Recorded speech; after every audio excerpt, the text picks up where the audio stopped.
إن الحمد لله نحمده ونستعينه ونستغفره ونستهديه ونؤمن به ونتوكل عليه ونثني عليه الخير كله، نشكره ولا نكفره، ونخلع ونترك من يفجره. الحمد لله رب العالمين، الحمد لله على جميع نعم الله علينا ظاهرة وباطنة. الحمد لله الذي نشر رحمته فأنزل الغيث من السماء فأحيا العباد والبلاد. الحمد لله على هذه النعمة. الحمد لله الذي نشر رحمته بعد أن قنط بعض الناس، فالحمد لله دائما وأبدا. الحمد لله القائل عن ذاته العلية: وهو الذي ينزل الغيث من بعد ما قنطوا وينشر رحمته وهو الولي الحميد. والقائل أيضا: وهو الذي يرسل الرياح بشرا بين يدي رحمته حتى إذا أقلت سحابا ثقالا سقناه إلى بلد ميت فأنزلنا به الماء فأخرجنا به من الثمرات كذلك نخرج الموتى لعلكم تذكرون. الحمد لله الذي نشر على عباده الفرحة فلامست القلوب واشرأبت بها الوجوه ولمعت بها العيون، فالحمد لله دائما وأبدا. والصلاة والسلام على سيد الخلق وحبيب الحق محمد صلوات الله وسلامه عليه. صلى الله على سيدنا وحبيبنا وقائدنا ومعلمنا الخير صلاة وسلاما دائمين متلازمين إلى يوم الدين. وارض اللهم عن الخلفاء الراشدين أبي بكر وعمر وعثمان وعلي، وعن سائر الصحابة والتابعين وتابعيهم بإحسان إلى يوم الدين، وعلينا بمنك وكرمك وفضلك ورحمتك يا أكرم الأكرمين ويا أرحم الراحمين ويا رب العالمين. يا أيها الذين آمنوا اتقوا الله حق تقاته ولا تموتن إلا وأنتم مسلمون.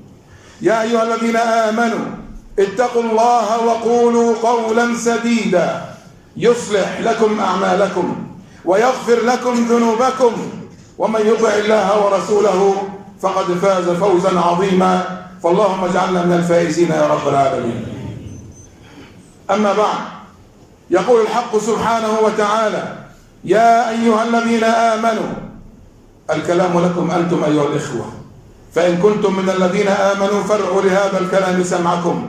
يا أيها الذين آمنوا قوا أنفسكم وأهليكم نارا وقودها الناس والحجارة عليها ملائكة غلاظ شداد لا يعصون الله ما أمرهم ويفعلون ما يؤمرون. فالإسلام أيها الإخوة ينبوع الأخلاق السامية والمثل العليا والصفات الراقية، به تزكى النفس وترقى ومن كل رذيلة تنقى. ولقد أمر الإسلام أيها الإخوة الكرام بحفظ الضرورات الخمس، وهي الدين والنفس والنسل والمال والعقل، وحرم التعدي عليها والإساءة إليها دون وجه حق. والله أنعم علينا نعما كثيرة، نعم الله عز وجل تستوجب الشكر، فمن شكر الله تعالى على نعمه رأيته عبدا مطمئن القلب قرير العين راضيا عن ربه أتم الرضا، ملأ قلبه حبا لله ورجاء فيه ويقينا في رحمته، واستبشر بقول الله تعالى: وإذ تأذن ربكم لئن شكرتم لأزيدنكم. ولكن شر الخلق على الإطلاق أيها الإخوة الكرام في الدنيا وفي الآخرة هم الذين يستغلون نعم الله تعالى ويخونونها ويستخدمونها في معصية الله تعالى. هؤلاء يعذبون أنفسهم بعقوبة الله في الدنيا قبل الآخرة. واسمع معي ماذا يقول الله: ومن أعرض عن ذكري فإن له معيشة ضنكا، أي في الدنيا، ونحشره يوم القيامة أعمى، أي في الآخرة. قال: ربي لم حشرتني أعمى وقد كنت بصيرا؟ قال: كذلك أتتك آياتنا فنسيتها وكذلك اليوم تنسى. ومن جملة نعم الله علينا أيها الإخوة الكرام مواقع تواصل أو وسائل التواصل الاجتماعي، فهي سلاح ذو حدين، إن أحسن استخدامها كانت نعمة للدين والأمة، وإن أسيء استخدامها كانت وبالا ونقمة ودمارا على الجميع. وكل نعمة في الحياة الدنيا إنما هي اختبار وابتلاء. قال الله تعالى: ليبلوني أأشكر أم أكفر. وأجهزة التواصل الاجتماعي بحد ذاتها نعمة، ولكنها بكل أسف انتقلت إلى نقمة عند أكثر الناس، حيث سهلت عليهم معصية الله تعالى بسبب الغفلة عنه سبحانه، حتى صارت سببا في انهيار البيوت، ومن خلالها فاحت روائح الفضائح وهتكت الأعراض وأيضا اخترقت الحرمات، وتحولت أجهزة التواصل الاجتماعي إلى نقمة. وأي نقمة! نعم أيها الإخوة، بنعمة أجهزة التواصل الاجتماعي التي استخدمت في معصية الله عز وجل بكت عيون الآباء والأمهات، وفرق بين الأزواج والزوجات، وجر العار على الآباء والأمهات، وقهرت الأزواج والزوجات، ونشرت الخبائث، وطلقت الكثير من الزوجات. يا أصحاب الجوالات، راقبوا الله، راقبوا الله تعالى القائل: إن الله كان عليكم رقيبا، والقائل: ألم يعلم بأن الله يرى، والقائل: وهو معكم أينما كنتم، والقائل: إنني معكما أسمع وأرى. يا أصحاب هذه النعمة، لا تجعلوا الله عز وجل أهون الناظرين إليكم، وتذكروا قوله جل في علاه: ما يلفظ من قول إلا لديه رقيب عتيد. واسمعوا معي قول المصطفى صلى الله عليه وسلم الذي قال: استحيوا من الله حق الحياء، استحيوا من الله حق الحياء. قال: قلنا يا رسول الله إنا نستحيي من الله، إنا نستحيي والحمد لله.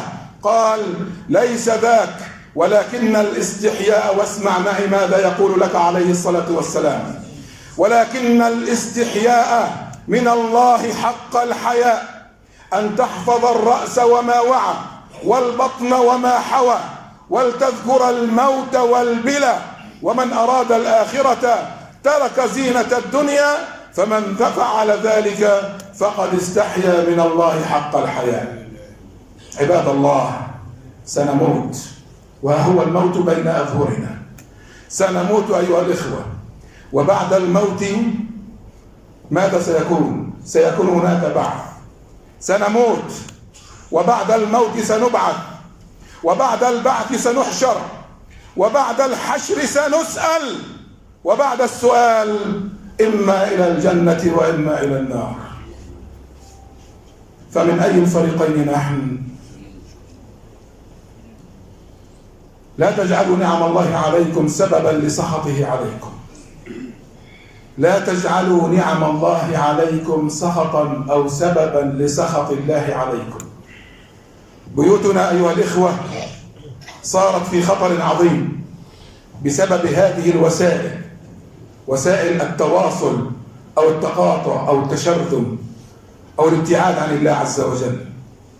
فقد صار التواصل المحرم عوضا عن التواصل المشروع، لقد صار التواصل الذي يدمر ولا يعمر. دمرت البيوت، وطلقت النساء، وضاع الأطفال، وحصلت الفتنة بين العائلات، فتدمر المجتمع، ولا حول ولا قوة إلا بالله. فاللهم وفقنا لما يرضيك عنا، والتائب من الذنب كمن لا ذنب له. ادعوا الله وأنتم موقنون بالإجابة.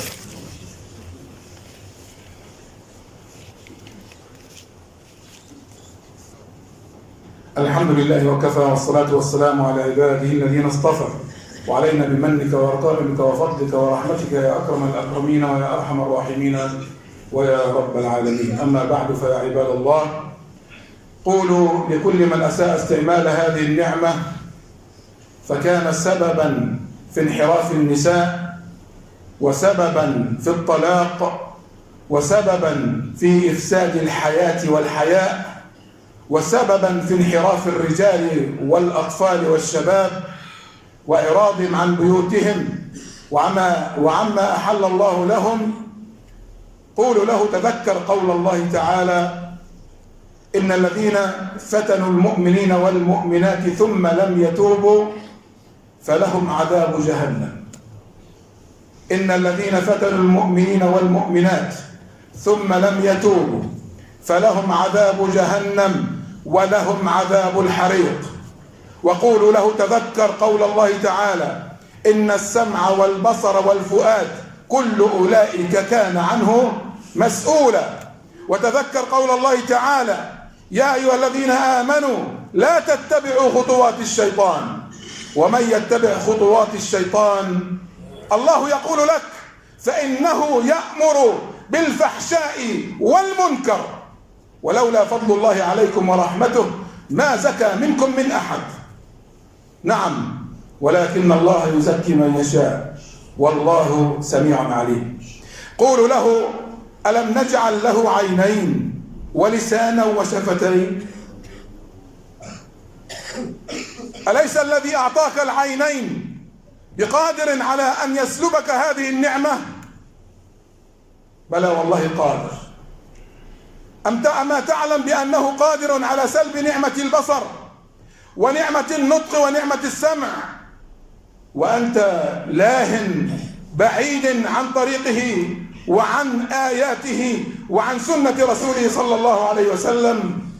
ألم تعلم أنك ستسأل عن هذه النعمة التي جعلها الله جعلتها وبالا ونقمة عليك يوم القيامة عندما تقف بين يدي الديان؟ قال الله تعالى: ثم لتسألن يومئذ عن النعيم. نعم أيها الإخوة، ما أنت قائل لله عز وجل إذا دخلت قبرك أو حملت على هذه الآلة الحداء؟ ماذا ستقول؟ ما أنت قائل لله عز وجل وأنت ترى تحقيق قول الله تعالى يوم القيامة: وجاء ربك والملك صفا صفا وجيء يومئذ بجهنم يومئذ يتذكر الإنسان وأنى له الذكرى يقول يا ليتني قدمت لحياتي فيومئذ لا يعذب عذابه أحد ولا يوثق وثاقه أحد.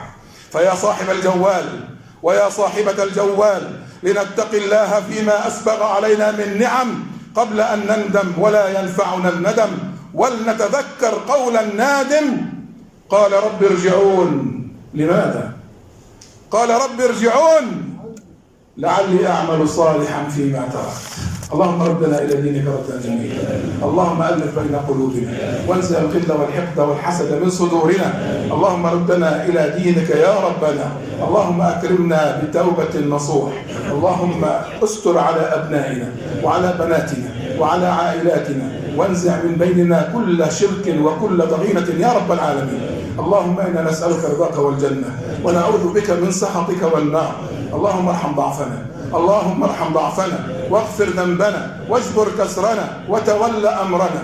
اللهم يمن كتابنا ويسر حسابنا وارفع شأننا وقدرنا ونولنا مرادنا وإلى غيرك لا تكلنا. اللهم إنا نسألك العفو والعافية في الدين وفي الدنيا وفي الآخرة. اللهم أكرمنا واسترنا ولا تفضحنا وردنا إلى دينك ردا جميلا. أصلحنا يا رب العالمين، أصلح فساد قلوبنا، أصلح بيوتنا، أصلح نساءنا وأصلح شبابنا وأصلح مجتمعنا، وانزع من بيننا كل من يريد لنا غير ذلك يا رب العالمين.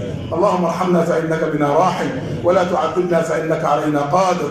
اللهم ارحم موتانا وتقبل شهداءنا واشف جرحانا ومرضانا. اللهم فك أسيراتنا وأسرانا. اللهم حرر الأسرى والمسرى واجعلنا لك أسرى. عباد الله، إن الله يأمر بالعدل والإحسان وإيتاء ذي القربى وينهى عن الفحشاء والمنكر والبغي يعظكم لعلكم تذكرون. اذكروا الله يذكركم واستغفروه يزدكم وصلوا على نبيكم وأقيموا الصلاة يرحمكم الله.